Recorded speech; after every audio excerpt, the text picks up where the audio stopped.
Gary Froyland, which yes, everybody knows in the room, so doesn't need too much of an introduction. So I'm just going to talk about adaptive metastability. Thank you. Okay, yeah, thanks a lot to the organizers for the opportunity to speak in their workshop. Um, I guess the workshop is, at least part of it is about metastability and transients, so the first part of my talk is about that, and in the second part I will talk about linear response, which I think some people in their workshop had also spoken about. Um, so this is joint work with two sets of people. The first one's from the first part of the talk and the last two from the second part. Excuse my voice, please, but it's better than it has been in previous days. Also, I should mention just that the organizer kindly said I could have another 5 minutes, so I may go a little over time. Sorry about that. Thank you for coming to this hot room here. So I'll start with a video to illustrate what I want to talk about.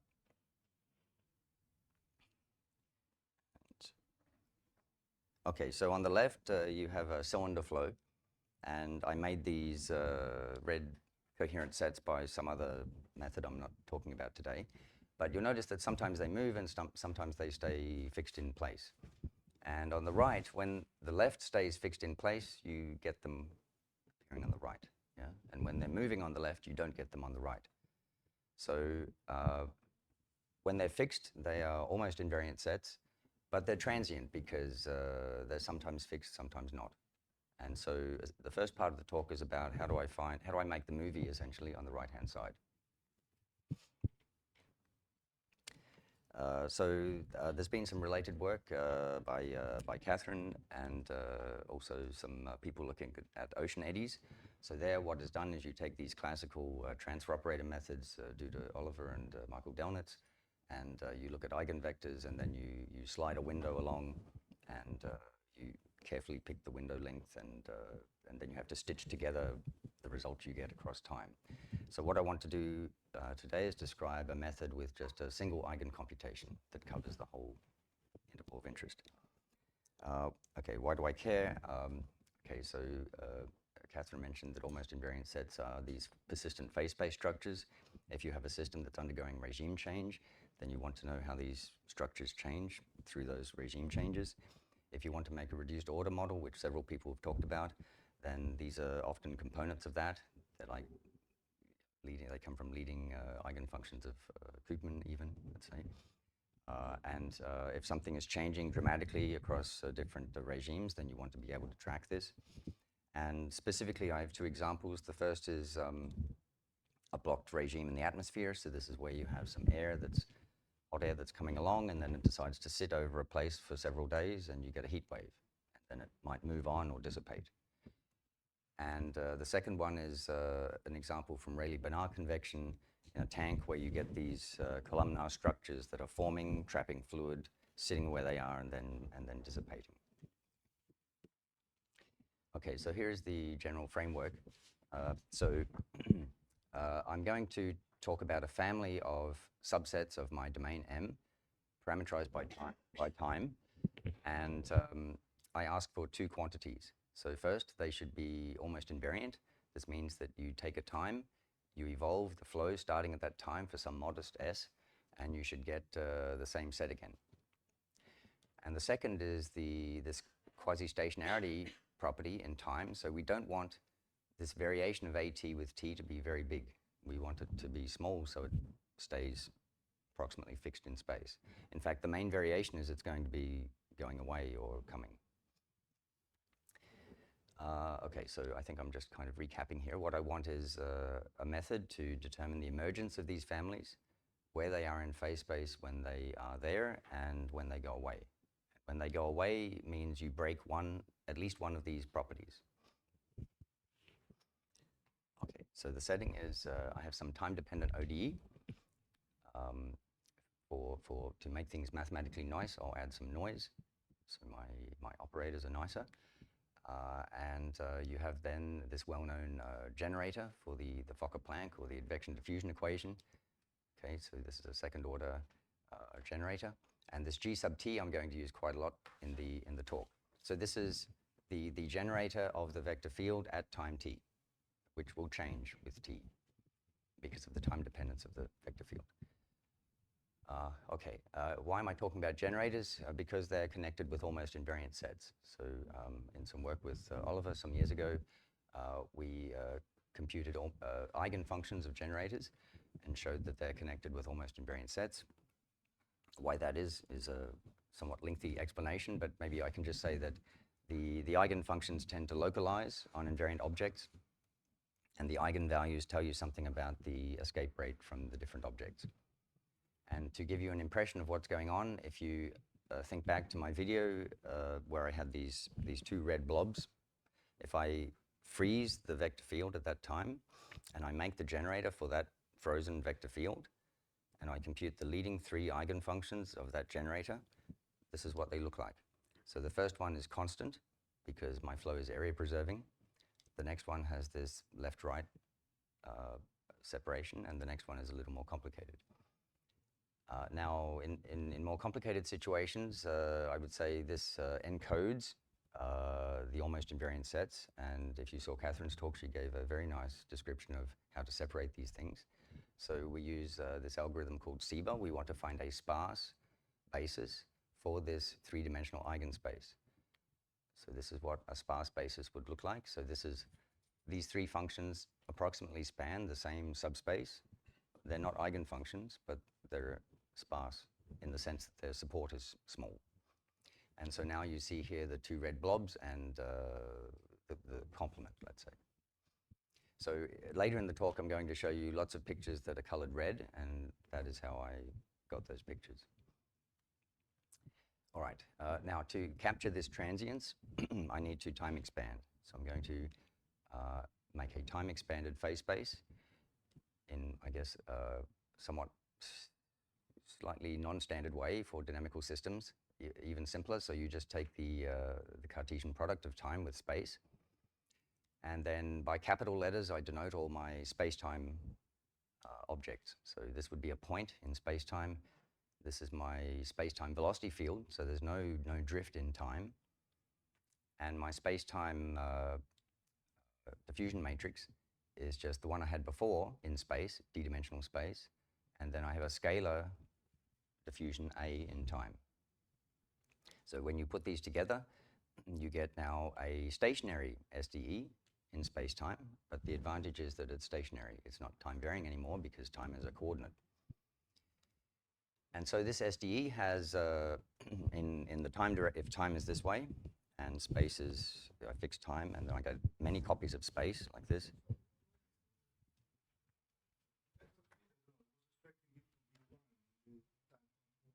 That would also be natural for other purposes. That would be if you wanted to really evolve the sets forward in time. But here because I want the sets to stay in place, and so I don't want to drift. But yeah, this is, yeah, what you suggest is natural and has also been done. Yeah, so in time, you have this pure diffusion. And if you fix time on a time fiber, you get the generator for that particular time fiber in space. Okay, we can just recycle the same idea we had before. So now we have a stationary SDE. It will have some generator. And the strategy will be we find the eigenfunctions of this generator, and they will tell us about almost invariant sets in space-time now. It's the same idea, but just in space-time. So because of the way we constructed this, you can break down the curly G, which is the space-time generator, into a spatial part, which is the action in space, and the temporal part, which is just a one-dimensional diffusion along the space fibers along time. Okay. Yeah, so we expect space-time eigenfunctions to give space-time almost invariant sets. All right, with that, let's look at the first example. So as I mentioned, an atmospheric block is where you have air that is trapped over some geographic region for some time. So that could be hot air, cold air, polluted air. And people have looked at diagnosing blocks for many, many years. And what we wanted to do here was really give a full spatiotemporal description of the life cycle of the block. So we wanted to, in space and time, say how is the block forming in space and time and how is it decaying. For the experiments, the V that I had, that is going to be the wind velocity. So the input to our algorithm is the wind velocity. We don't use any other geophysical info. Okay, so yes. No, it's fine.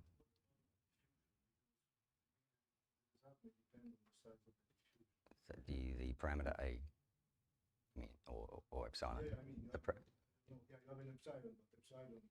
It, Yeah, is A. yeah. Yes, you're right. So I guess maybe I can explain this last point, which I didn't. So if A is large, then you will penalize temporal variation more, and you will tend to extend across time any sets that you see.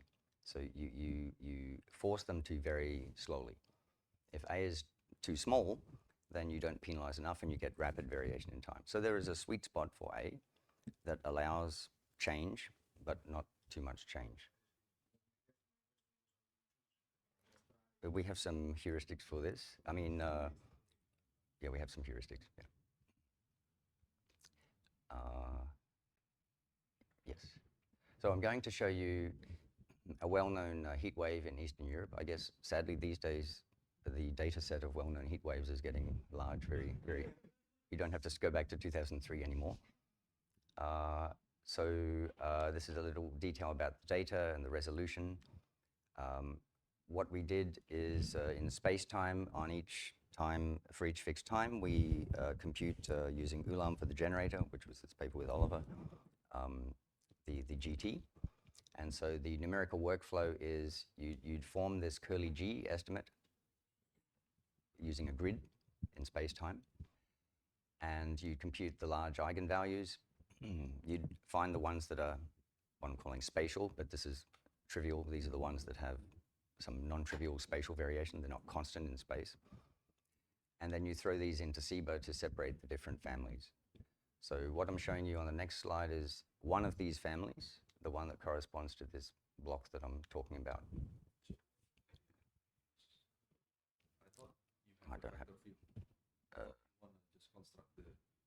I mean, I have to make a numerical approximation somehow. But you have the factor field, so you Yeah. Yeah, but I need to approximate this generator to compute the eigenvalues and eigenfunctions. So I need some numerical representation of the generator. I mean, I can use other. I need some basis, right? I mean, unless I missed the. Angelo was smiling. I don't know. Maybe I missed the point of the question. I mean, you have the GT, which is like your gradient of all of that, right?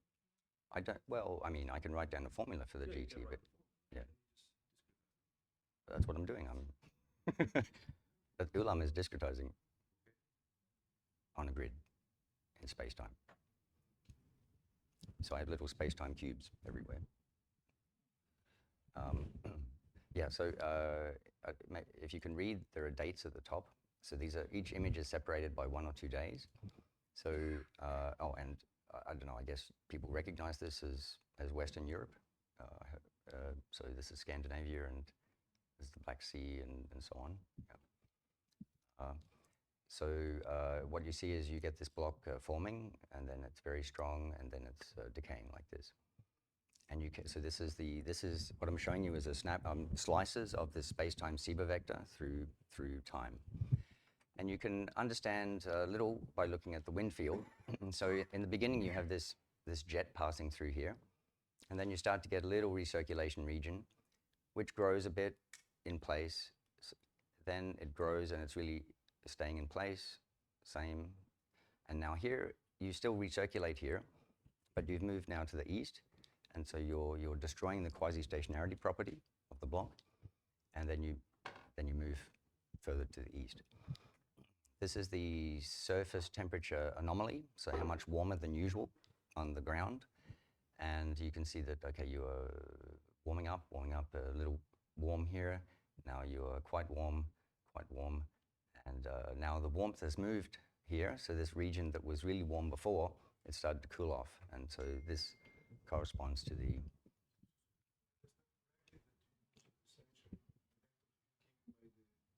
Second law in order to compute the other one. Yes. And then you could compare with the data, because there are also the data, right? Yes, I mean, it's a historical. Yes. Yes. What do you mean by? I mean, I am comparing it with data. Well, I mean, if you input the wind distribution in the wind vector field, and then you compute, for example, the temperature at the ground, then there are also the data of the temperature of the ground, right? So the question is that your computation gives you the right. Yeah, it's a check, I guess. It's a check of the method.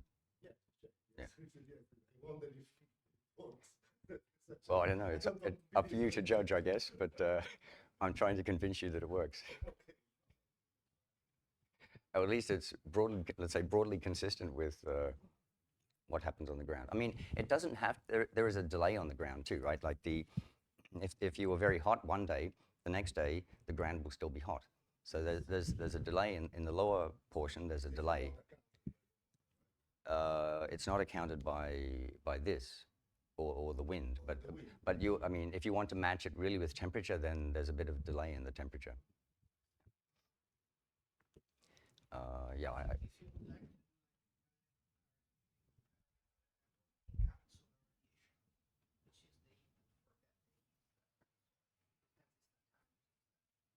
Okay, but with the wind, I guess. I mean, yeah.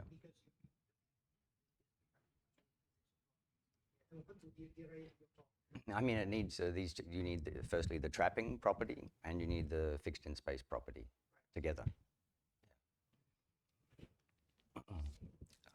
Okay, so that was example one. Example two is a fluid in a tank. So here's some fluid in a tank. So you say it's heated at the bottom and it's cooled at the top. And if you make this temperature differential great enough, then you get turbulent motion. These are just a cold and warm isocontour that you see here to get an impression. I wrote some numbers here for experts who like to see those numbers. Okay, so what happens here is that in certain regimes you have these columnar structures forming from the base, and they go up to near the ceiling, and they trap fluid. And the lifetime is significantly longer than the turbulence timescale, so they are persistent structures. And when they form, they trap the fluid. Okay, so they have. And they don't move about. They're not like cyclones that move around like this. So when they form, they just kind of sit where they are in the tank. So they fit the bill of being static in space and trapping fluid. So we want to find many of these at once. I mean, as the fluid runs, many of these coming and going. So here is one version of the output. I can make this a bit bigger. Speed it up so it's a little more interesting. Okay, so what you're seeing here are the boundaries of these cylinders. And over the time span is the total computation time span where you do this single eigen computation. And you have about 30 odd of these coming and going across the time span. And while each one is there, then it's trapping fluid, and then it falls apart. A new one forms somewhere. So the next video is going to be a horizontal slice through the midplane. So this maybe shows a bit more how the Sieber vectors come in. I'll make it a little bit faster. So on the left, what I did is I computed the leading 33, I think, or so eigenvectors, and then you have 33 Sieber vectors, and then you superimpose all the red sparse vectors. So on the left, what you see is the superposition. So when you see deep red here, when you see deep red, that is when the structure is present, and when paler, it's not there. On the right is convective heat transport. So this is vertical velocity multiplied by the temperature differential. So this gives you an idea how quickly heat is being transported vertically, which physicists like to think about. And it reflects more the turbulence timescale. So you can see a much more rapidly varying field.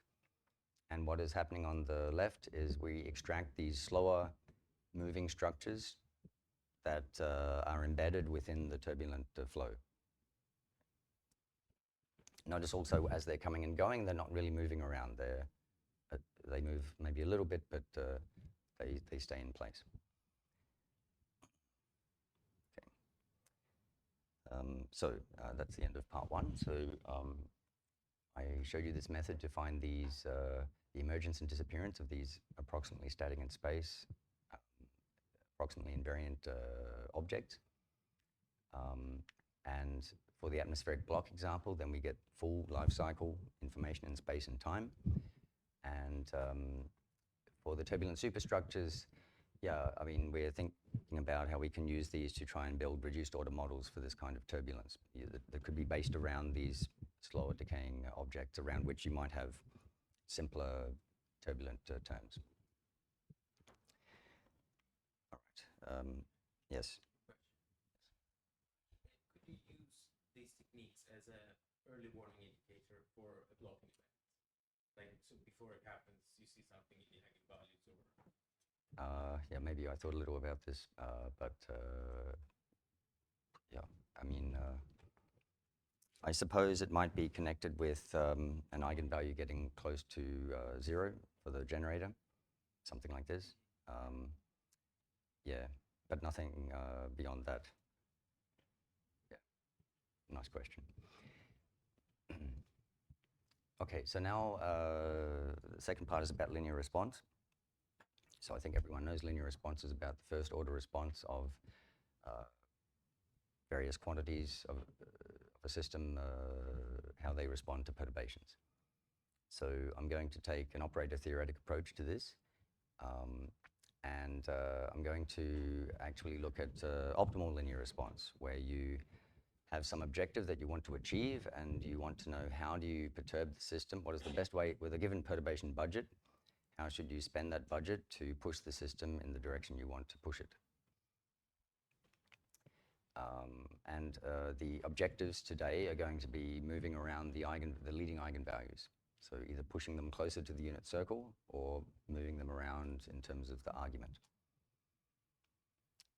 So I'll start with some low-dimensional illustrations with Lorentz, and then we'll look at high-dimensional examples. So, I mean, this optimal linear response has been around for a while. Manuel and Nico have also done some recent work on this. And you can do things like enhance fluid mixing or control trajectories toward periodic orbits, or these guys have looked at entropy-related functionals. So I suppose the main thing here, the new thing, is doing this for high-dimensional data.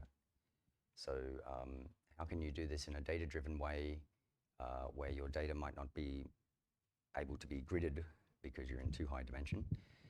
And also importantly, once you get the perturbation in the operator sense, how do you transform that back to the perturbation in the phase space sense? So in this case, in the observation space. So you make some observations, you build your transfer operator from observations, and then you want to know how you should perturb in the observation space. Okay, so I'm just, for the next two slides, maybe dissatisfying for some people who like to see the method first, but I just show you some results and then I get to the method. Okay. So here is Lorentz, which I think everyone is familiar with, and Catherine included, we're looking at almost invariant sets for Lorentz, given by the most basic ones are given by the red and the blue. Why is this? Well, because say you start here in the blue, what happens is you just go around, so you stay in the blue, stay in the blue, stay in the blue, then you get injected into this middle part and you just go round and round, slowly increasing your radius, so you still stay in the blue, and then finally you get to red. And similarly for the red. So now you can ask, suppose I want to perturb the vector field in such a way that I make this almost invariance even stronger. What should you do? And the arrows here show you the result of the calculation. So in particular, you do absolutely nothing out here because, as I said, there's no need. I mean, these points are already staying in the blue anyway, so why spend budget there? And you do nothing also around here and even in the interior of this loop here. And it's only when you get close to the red, you say, holy cow, I'm just about to leave and go into the red. So I should put some effort into pushing myself back into the blue. And so all these arrows are pushing back from the red into the blue. And similarly for the red. So hopefully that makes sense. You can do a similar thing with the cycle around the wings. So people who went to my mini course have already seen this. Sorry about that. Yes, yes, Catherine. The invariant set stays the same if you do that perturbation. So if you would recompute, I mean, they move a little bit because you change the vector field. Yes. And yeah. So the almost invariant sets themselves would move a little bit, would adjust.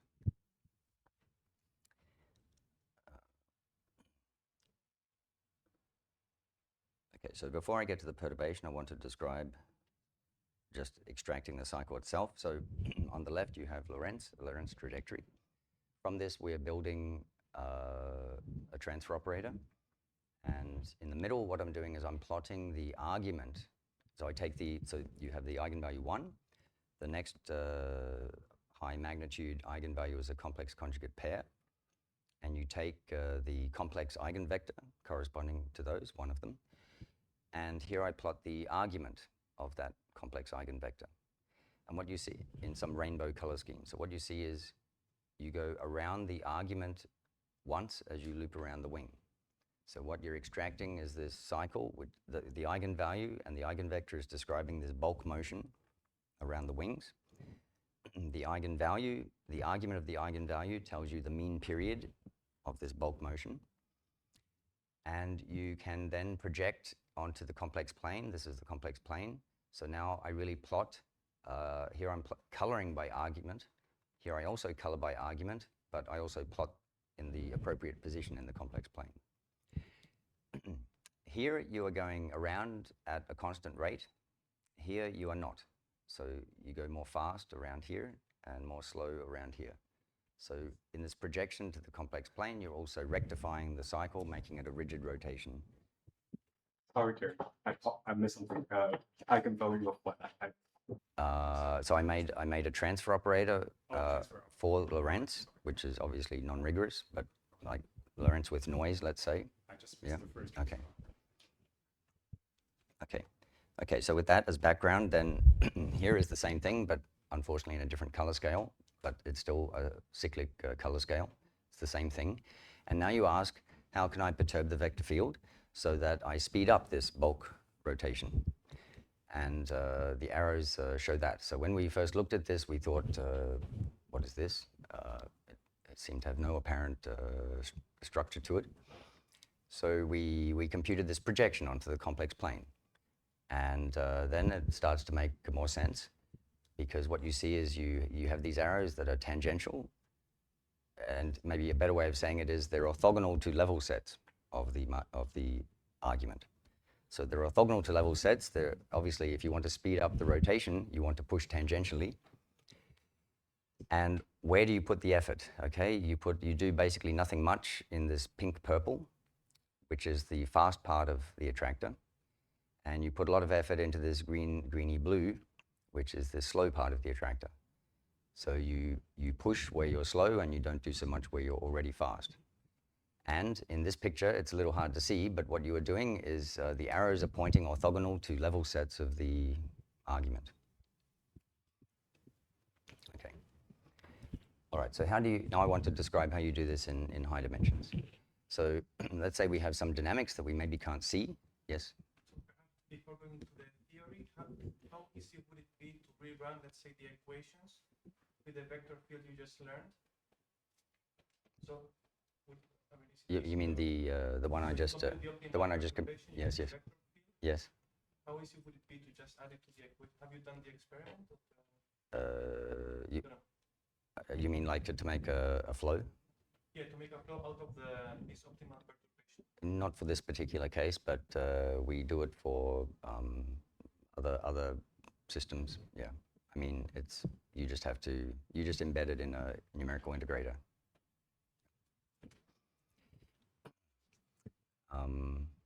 Yeah, so we have some dynamics on. So maybe we don't know what this is. So this might be the state elements of this might describe states of the climate, let's say. And T is update in time. And then we observe the climate system by maybe measuring the temperature or something. So some notation, trajectories that we can't see are denoted by X, and the ones that we can see, the ones we observe, are denoted by Y. So you have this diagram here where you have your unseen dynamics here. You push with your observation, and then you have some observed dynamics. And so the best we can do is construct some transfer operator for this observed dynamics. And so what I do is a really naive approach to this, but one that works rather well in several cases. So I guess it's a simpler version of what Oliver showed the other day, because we're again using exponential kernels. So what you do is this is really a transition matrix from state I to state j. And what you do is you test what's the probability of going from I to j in one step. Okay, so what you do is you pull back observation j, one step, you see, was I very close to yi? If so, then this is a small number, and e to the minus small number is close to 1. So you get a high probability. On the other hand, if you pull this back and it's nowhere near yi, then you get a very large number, and the transition probability would be small. And then you just simply normalize, row normalize. So you get a Markov chain. Very simple.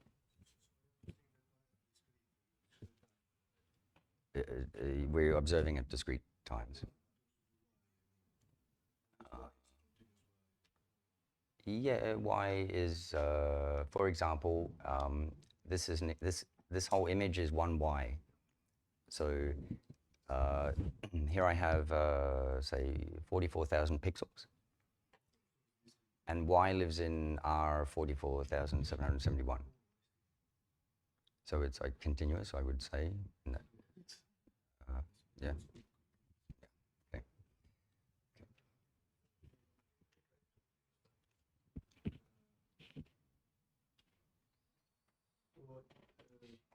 So essentially, this matrix will change from time to time.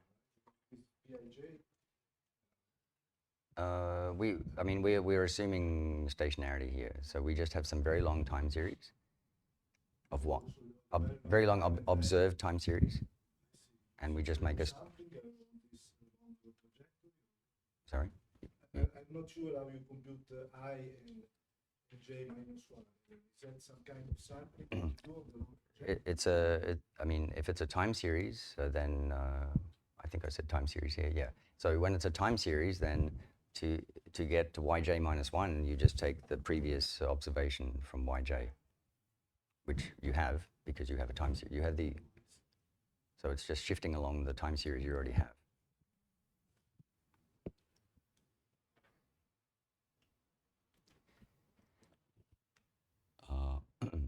Yeah, so in the example I'm showing, the data, a particular observed point looks like this. And because this is obviously even observing all this is still a partial observation of the state of the system. So we're going to do some Tarkin's delay. So, maybe this is overkill, but we have this monthly. And so we concatenate 12 of these, so 12 months in a year. So actually the data is in this space, the delay embedded data. And then you just compute the P like on the previous slide.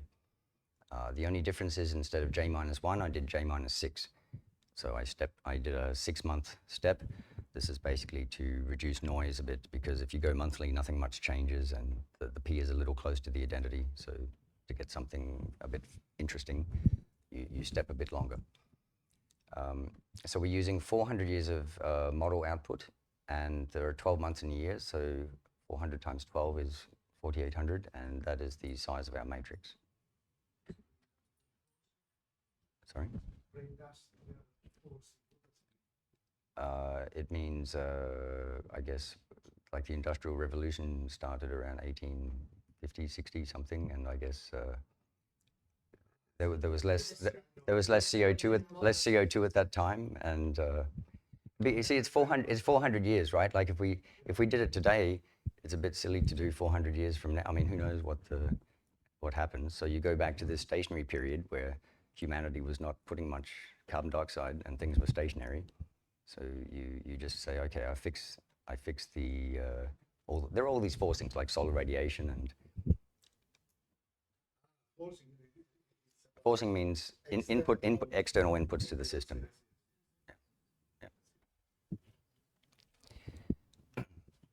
Okay, so you make that 4800 by 4800 matrix, and this is the leading spectrum. So you have the eigenvalue 1. This is the next set of eigenvalues, which are complex. I'm plotting this in magnitude frequency axes. So frequency is in units of inverse years. So when you look at this dot here, you see it's 0.25. So that corresponds to a 4-year cycle, which is roughly the average El Nino Southern Oscillation period. Okay, now, okay, so if I go back to Lorentz, I cannot, now that I'm talking about these high-dimensional things, I cannot show you a picture like this, but I can show you a picture like this because it's just the complex plane. So what I'm showing you next is the analog of this. Can you remind me what is the right-hand side again? Yes. V, what is V? V is the eigenvector. So I have this eigenvector, which in my Enzo case has length 4800. Every element of that vector is a complex number, and it's a time series. So as I go down the vector, I plot the complex number in the complex plane, and I go around the circle.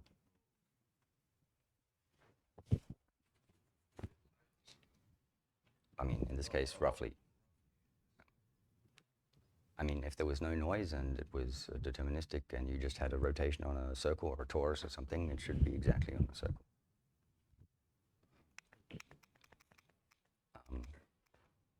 Yeah, so, okay, it doesn't look quite as nice, but it's kind of circular.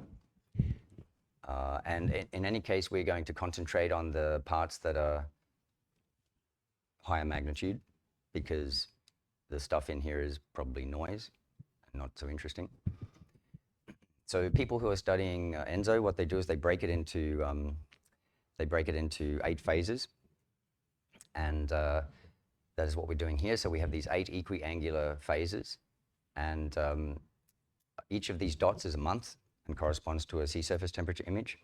So in order to make a composite image for each phase, we average, weighted according to magnitude, all the images. So this has an image, this dot has an image, this dot has an image, and so on. So you get composite images that look like these.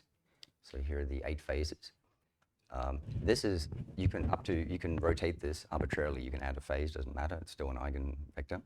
So we rotate it so the green 0 phase is El Nino. So El Nino starts at phase 1. You have this characteristic warm tongue of water, which then cools and gets into La Nina phase, so here, and which then warms again to come back to the El Nino phase. So in the first instance, you can extract the Enzo cycle from the eigenvector, and other eigenvalues represent other cycles and other combinations of them. Claire is not here, but Claire has also done work on this. So now finally, I have to go a bit faster, I guess. Now finally I start to talk about the optimization. So we have our matrix P, which we just constructed. I want to perturb it with a first order perturbation like this. By Kato, if I have a simple eigenvector, then this perturbation should behave nicely. I should get a differentiable family of eigenvalues and eigenvectors. If I want to compute derivatives, I should normalize them to make sure the derivative makes sense.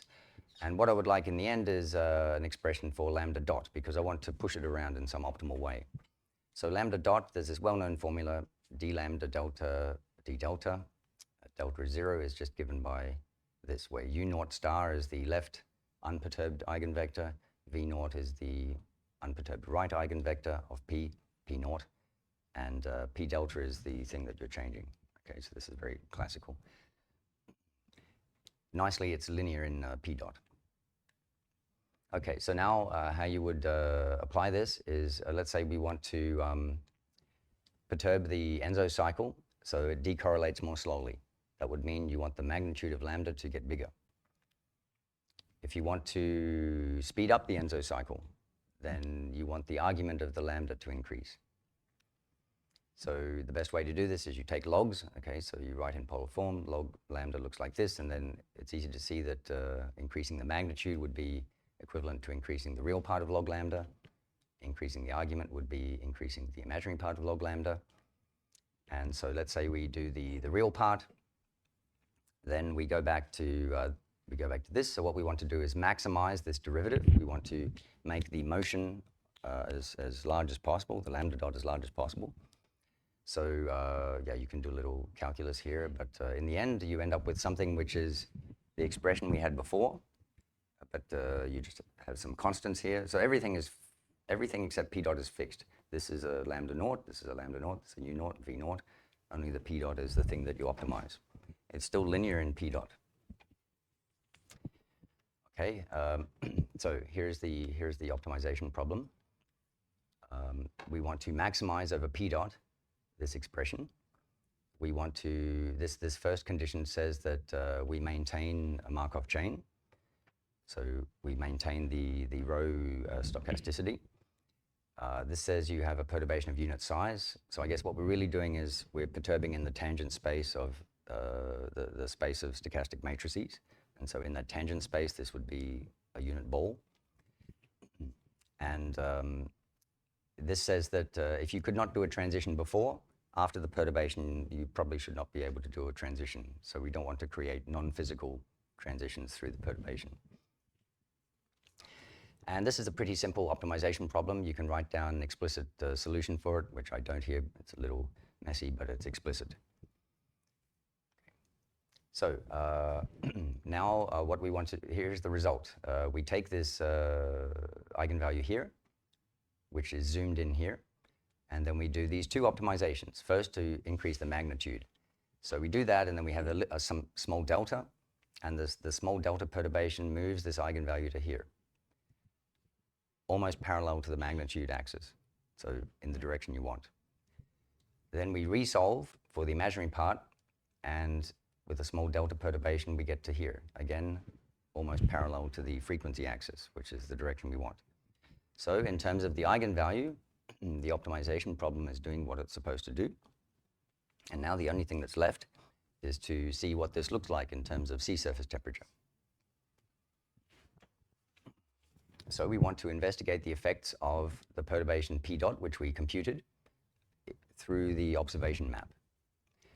And yeah, the way we do this is, I guess, the natural way you would push from one space to another, the vector fields. So maybe thinking about it this way, if you apply, you make this matrix Y, where each row is the full observation at a given time. So I have 44,000, this direction is 44,000 times 12. At 1 month, this is the next month, the next month, the next month. Because I have because it has depth 4,800 this way, I can multiply it by my 4,800 by 4,800 matrix P. And if I do that, I would be evolving the observations one step ahead with my perturbed P delta. Same thing for the P naught. So then I could form this difference quotient, and by definition, this is what the P dot would be doing. So you can interpret the P dot Y as the derivative with respect to delta of this one time step evolution. Yeah. So more precisely now, if you take the ith row of this is the infinitesimal delta response of the observation at that time, I being time. And now you can collect these up. So we'll call this yi dot, and we collect up all the observations and their corresponding derivatives. And this is the optimal response vector field. And notice that the observations that I put in the y, they don't have to be the same ones that I used to construct the p. So for the p, I use sea surface temperature. But in the y, I could put sea surface temperature observations. I could also put wind or precipitation or something else.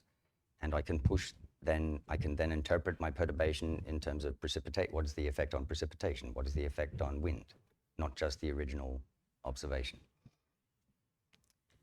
Okay, so this is the result for choosing sea surface temperature and wind actually. So the little arrows are wind. So we did it for sea surface temperature and wind. This first column you've already seen. That's just the basic cycle. And the second column is the perturbation to the sea surface temperature that increases the frequency. And roughly speaking, what's going on is you take this and you shift it up by 2 phases. So these bits here are roughly shifted up here. If you can eyeball, imagine shifting this up by 2 phases and you get approximately this. Why this? Well, if you have a cycle and you want to, say you have a rotating circle and you want to make it go faster, you give it a kick a quarter before a quarter cycle ahead, tangentially to the circle. We see the perturbation or the result of the perturbation? No, it's the derivative. What you see are the derivatives here. Or another way to think about it is, let's say I want to speed up the cycle. I want La Nina to come faster. So what do? I start pumping in cold water ahead of time. Yeah, so I start pumping in cold water so that I get to La Nina faster. Or at the other end, I want to get to El Nino faster, so I start pumping in hot water ahead of time to speed myself up. That's another way to think about it. On the ENSO strengthening perturbation, so this is to make ENSO more predictable, decorrelate more slowly. It matches pretty well in phase with what you have, which, I mean, I'll talk about these discrepancies in a slide or two, but it's pretty much in phase, which I guess also is not too, I mean, it's kind of intuitive. You want to strengthen your cycle. Thank you. I'm only a couple minutes. Yeah. I want to strengthen my cycle, so I just emphasize what I already have in the same phase. So here what I'm showing is I put a rectangle over this sensitive area here, and I average, so this is a known thing that people do, oceanographers do. You put a rectangle here and you average the sea surface temperature. So this is the mean SST anomaly on this axis, and this is going over 49 months. So the black is the data. The green is the magnitude strengthening that was the third column. So they're in phase. And the red one, you can see it's about a quarter phase leading. Okay. And then finally, a bit of interpretation for the predictability aspect. So maybe I'm running out of time, so I just quickly go back here. I think the more interesting parts, you see this is very different to what is here. So this is a negative Indian Ocean dipole. This is a negative Indian Ocean dipole. This is a positive Indian Ocean dipole, positive Indian Ocean dipole. So it looks like if you want to make ENSO more predictable, you should precede La Nina here with a positive IOD, and you should precede, did I say El Nino? La Nina. And you precede El Nino with a negative IOD, which as far as we know is new. People have, previous work has shown a positive IOD increases the likelihood of a super El Nino. But super El Nino, this is about amplitude, right? Amplitude, high amplitude is different to predictability, so it's not inconsistent. All right, so let me just summarize here. So you can extract climate cycles from a single time series of observations. What I tried to explain was that the eigenvalue gives you the average cycle period. So where this is in observation space is told to you by high magnitude, and the cycle phase you get through the argument. And some nice work with Mateus Castro, we show that actually the arguments are really super sensitive up to second order to noise for these linear responses. That's nice. Yeah, so we ported this optimal response theory to observations, and we can do this spectral manipulation actually for any objective. I described it here for spectral manipulation, but it's a general scheme. You can choose your favorite objective. and you can get the response in the original or any other observation space. And so, yeah, we're looking now at other climate-related questions. Thanks. We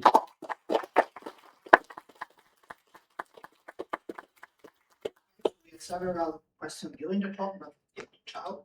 Okay, for the Lorentz system, what's the meaning of the optimal response vector field? What does that tell us? That tells me how I should perturb the Lorentz vector field In order to, in this case, make the almost invariant sets more invariant. more imaginable. Okay, or in this case, in order to make the bulk motion around the wings faster. More invariant is staying there longer. That's right. Okay, thank you. And for the ENSO problem of optimal linear response, have you checked how the perturbation changes with respect to the flight time with which you construct the Markov chain, the initial Markov chain? Because By flight, what do you mean by flight? like you use 6 months, like changing that, because Manu and I were having some problems. It was changing quite a lot, especially in partially observed systems. I mean, my rule of thumb is you sort of want the second eigenvalue to be sort of magnitude, I don't know, 0.8, 0.9, something like this. You don't want it to be 0.2, and you don't want it to be 0.999999. So something that's my simplest heuristic. We have a question for the part on ENSO. You're assuming stationarity of the process, but in reality, you have a seasonal cycle. So how do you deal with that? Well, we have a paper actually whose title is why do stationary methods work for non-stationary data for eigenfunctions of operators, which looks at also why you get maybe you have a system that switches frequency. Maybe the frequency is changing over time, and yeah. I guess it's a longer story, but I'm happy to talk to you about it. Yeah, okay. No, I'm also happy to talk to you. It's probably faster. But it was anomalies, right? Everything was of trained course, on anomalies. of course, but you still have it. It's not just in the mean the seasonal cycle. So if you remove the anomaly, you saw the filter is still there. Yes, yeah. Maybe one last question, Manu? Yes. So for the first part of your talk, you spoke about the Rayleigh-Bernard convection. Is that correct? Yes. So have you thought about linking these structures that you observe to like cloud formation? Because when you do the cross section, you get Cloud this formation. Yeah. Cloud formation. Yeah. Okay, yeah. So when you do this like cross section of the video, you get this cellular structure that is something you observe in stratocumulus and things like this. So I don't know. Okay, I'm not so familiar with that, but it sounds like a good idea. Okay. Thank you, Gary. Thank you. Thank you.